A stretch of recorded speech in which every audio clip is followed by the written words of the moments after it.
Alors, on dirait bien que Bitbull va revenir dans le giron Renault. Il rejoint Mecachrome, le fournisseur d'Alpine F1 en tant que conseiller. Le français garde ainsi un orteil en Formule 1. Bon, bah, il n'est pas totalement écarté alors. On sait enfin ce que l'ancien patron de Renault, Cyril Bitbull, est devenu après son départ soudain de direction d'Alpine Racing en début d'année. Le français gardera un orteil en F1 suite à sa nomination en tant que conseiller de Mecachrome. La société française leader mondiale de la mécanique de précision pour l'industrie automobile et aéronautique est un fournisseur de longue date de Renault et d'Alpine, pour lesquels elle produit des composants moteurs majeurs et participe à l'assemblage des V6 de Renault.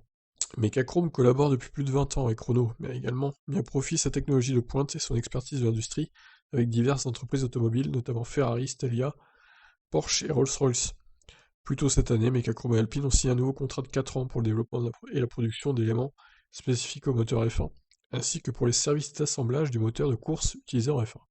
Travailler avec un partenaire comme Mecachrome est un atout dans notre projet de retour au plus haut niveau de la F1. La continuité est une force dans ce sport ultra compétitif et en constante évolution, avait alors déclaré Laurent Rossi, PDG d'Alpine. Le rôle du conseil David Bull auprès de la société consistera à partager ses connaissances et son expérience sur toutes les connexions du sport auto de Mecachrome, y compris la F1.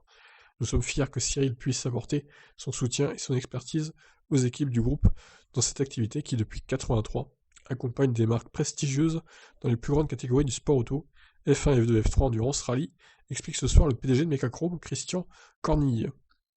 Le groupe Mecachrome doit comprendre les tendances et opportunités de ce secteur et les mettre en cohérence avec les objectifs du groupe et la transformation engagée dans ses autres métiers.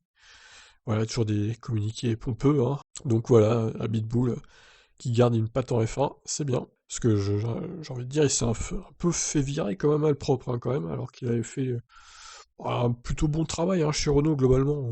Tout n'est pas acheté, hein, ce qu'il a fait, franchement. C'est plutôt un boulot correct. C'est pas le meilleur boulot du monde, mais c'est un boulot correct pour moi. Bien d'autres ont fait bien pire que lui, dans d'autres écuries. Je ne citerai pas de nom. Allez, ciao.